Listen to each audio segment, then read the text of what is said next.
And at 7:45, it's a very good morning to the Mayor of Dubbo Regional Council, Matthew Dixon. Hello. It's a very good morning, but a bit of a chilly morning too. What Is it? happened? I don't know. It dropped down below, just below zero, just a little bit, but it's well, I think it's back up there. 1 degree in Dubbo now. Oh, that seems a bit chilly, doesn't it?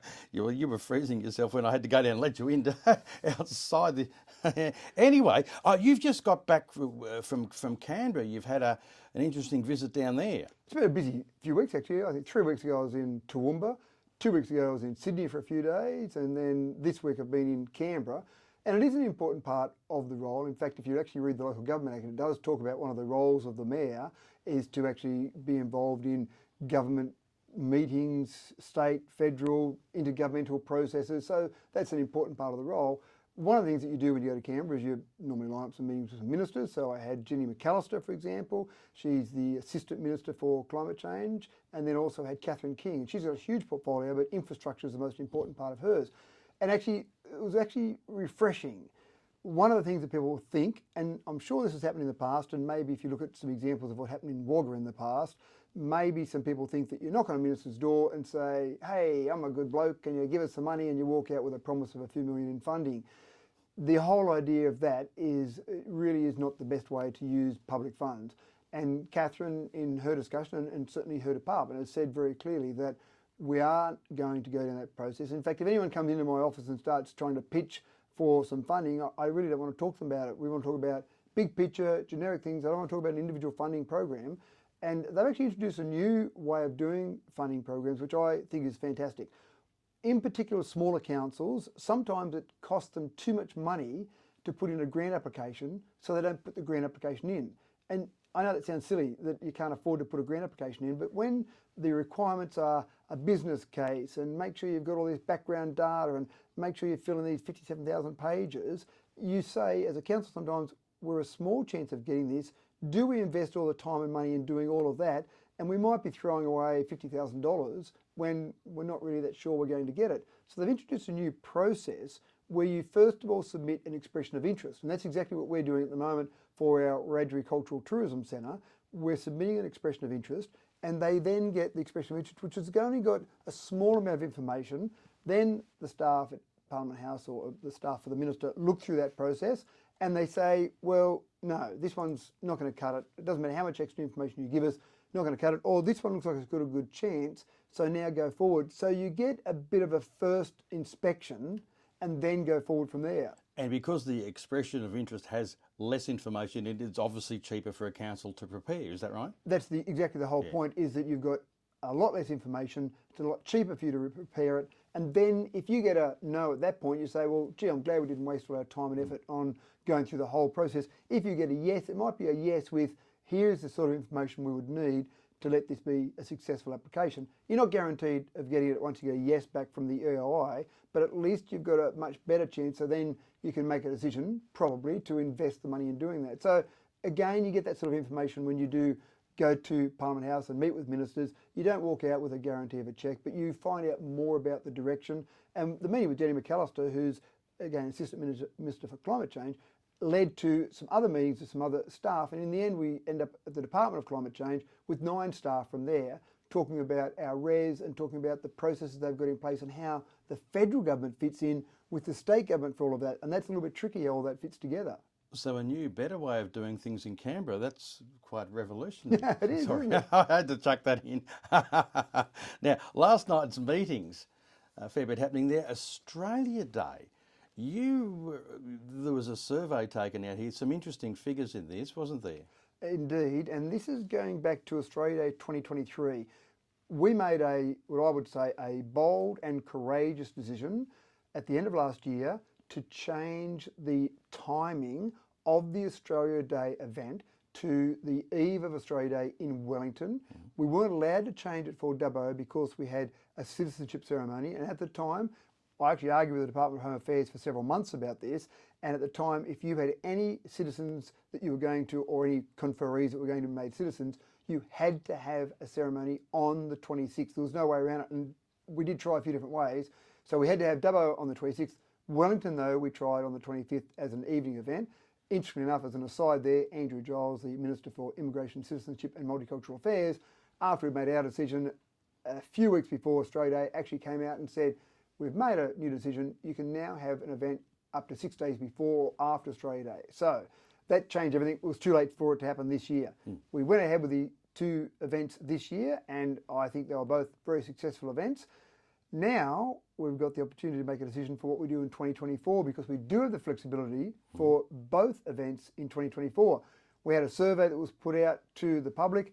Only 109 people responded to that survey. And this is a really deep philosophical question here, Anne. We've got survey results. As councillors, do we base our entire decision on the survey results? Well, we're listening to the community. So, of course, you listen to the community. Whatever the community tells you, that's the way you go forward. But at the same time, you need to be able to show leadership. Sometimes you need to be bold and courageous.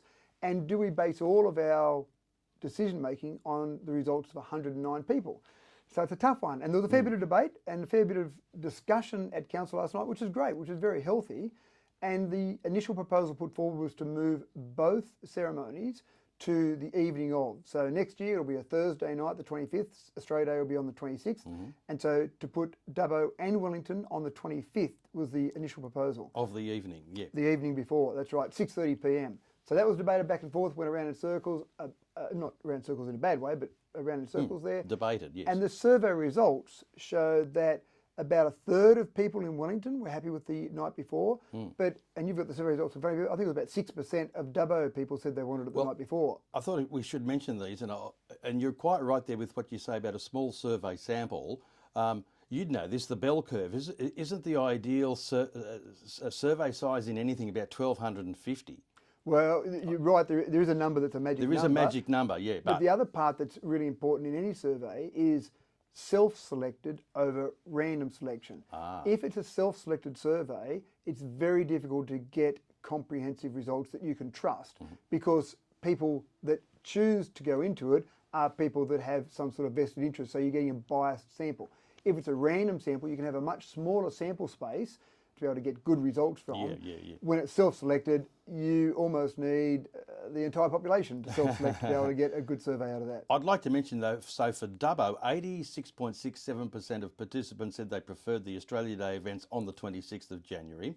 6.67% said they preferred it on the 25th of January, and 4.44% of participants said Australia events should be on the nearest Saturday to the 26th of January. Now in Wellington, slightly different, but of the results there, 63.3%, yeah, 2/3, said the participants preferred Australia Day on the 26th of January. A third, 33.3%, said on the 25th, and 3.3% of participants said they preferred Australia Day events on the nearest Saturday to the 26th of January. So, you are being bold, but sometimes we need to do this to shake things up a bit. Well, and taking those results, for example, it's interesting that Wellington was much higher, and was that because Wellington experienced it this year? And so they've said, well, it wasn't so bad. Now, again, it's only a third of those participants. Of all those 109, 34 people from Wellington said or responded to that survey. So, again, it's not a huge number. So, of those, a third of 34, so you probably got about 11 people said, yes, I'd like to have it the day before. Do you base your whole decision making on 11? So, just to get to the point quickly here, because I know we ran out of time very quickly here. The people last night when we debated that, the initial proposal was to put both the night before. That vote went down, so it was lost 5-4. So councillors said, no, we don't want to have both the night before. Then a new proposal was put forward to do it the same as this year, the Wellington event the night before and the Dubbo event on the morning of, with a slight change. Last year it started a bit early, it was still a bit warm, so we're going to push it back to 6:30 p.m.